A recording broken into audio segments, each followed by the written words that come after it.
রাহুল বন্দ্যোপাধ্যায় মৃত্যু শুটিং করতে গিয়ে কেন কিভাবে মৃত্যু হলো রাহুলের, কেন অকালে চলে গেল তরতাজা প্রাণটা। ইতিমধ্যেই আর্টিস্ট ফোরামের তরফে জিও এফআইআর দায়ের হয়েছে রিজেন্ট পার্ক থানায়। আর তালসারি থানায় অভিযোগ জানানোর জন্য তালসারি থানার পথে প্রিয়াঙ্কা যাচ্ছে।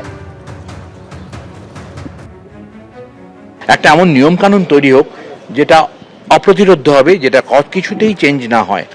আমরা প্রত্যেকে পরিচালক এবং অভিনেত্রী হিসেবে নিয়মিত ফেস করেছি মৃত্যু সামনে দিয়ে কীভাবে বেরিয়ে চলে যেতে পারে।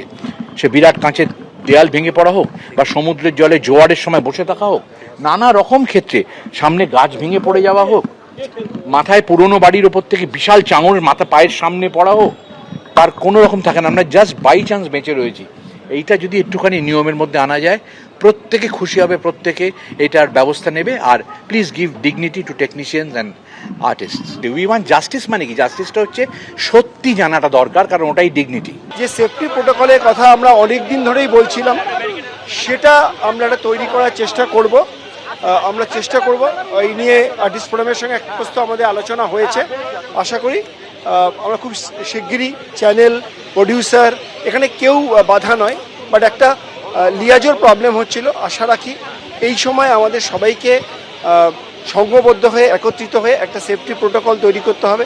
শুধু সমুদ্র কেন, যারা পাহাড়ে শুটিং করতে যায় বা কখনো গঙ্গায়, যেমন গঙ্গা একটা শুটিং, সেই গঙ্গা শুটিংয়ের সময় যে এখন হচ্ছে না, গঙ্গার উপরে শুটিং হচ্ছে, সেই গঙ্গা শুটিংয়ের সময়ও যে সেফটি প্রোটোকলগুলো আমাদের মেনটেন করতে হবে, সেটা অবশ্যই আমরা তৈরি করব। যতক্ষণ না আমরা রুল করতে পারছি, একটা ম্যান্ডেটরি করতে পারছি যে সেফটি ক্লজ যে কোনো চুক্তিতে থাকতে হবে, সে কলাকুশলী হোক বা আর্টিস্ট হোক, ততক্ষণ আমরা এই অ্যাক্সিডেন্টগুলো অন্তত মানে কিছুটা হলেও অ্যাভয়েড করা যাবে।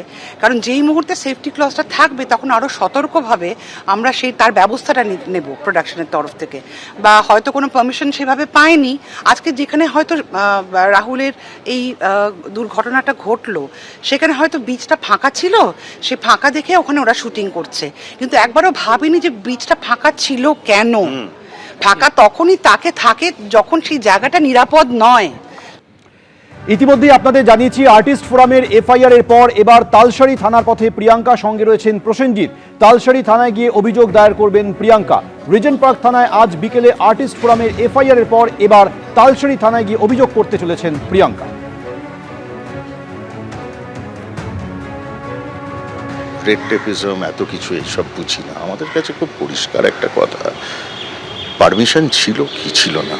যে প্রযোজনা সংস্থা একটা স্টেটমেন্ট খুব দায়সারা গোছের এবং পরিষ্কার বোঝা যাচ্ছে আইনজ্ঞকে দিয়ে লেখানো, খুব দায়সারা গোছের একটা statement. There is no heart in it, যে না আমরাও আছি, আমরাও ঝাঁপিয়ে পড়ছি, ওর কী হয়েছে, এই তো দেখুন এই তত্ত্ব, এই দেখুন এই পারমিশন লেটার, এই আমার নিরাপত্তা, এই সুরক্ষা ইয়ে ছিল, কাম আউট। কিছু তো ছিল না, দেখাবার জানাবার কিছুই জায়গা নেই। তো তাহলে দায়টা তো নিতে হবে, এবং সেই দায়টা জন্যই কালকের মিছিল। রাহুলের মৃত্যুতে কে দায় নেবে, বারবার প্রশ্ন তুলছেন একেবারে পরিচালক থেকে কলাকুশলীরা, প্রশ্ন তুলছেন অভিনেতা অভিনেত্রীরা। পথে নামতে আমরা বাধ্য হলাম যে এই যে কি এক্স্যাক্টলি ঘটেছিল, কিভাবে ঘটেছিল, কে দায়ী,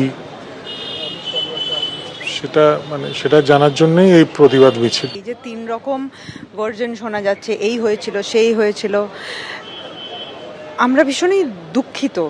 আমার মনে হয় সবাই এবং সাধারণ মানুষও ভীষণ দুঃখিত এই সিচুয়েশনটা নিয়ে। আমরা শুধু আজকে এখানে হাঁটছি এবং আমাদের শুধু এইটুকুই রিকোয়েস্ট যে প্লিজ সত্যিটা সামনে আনা হোক।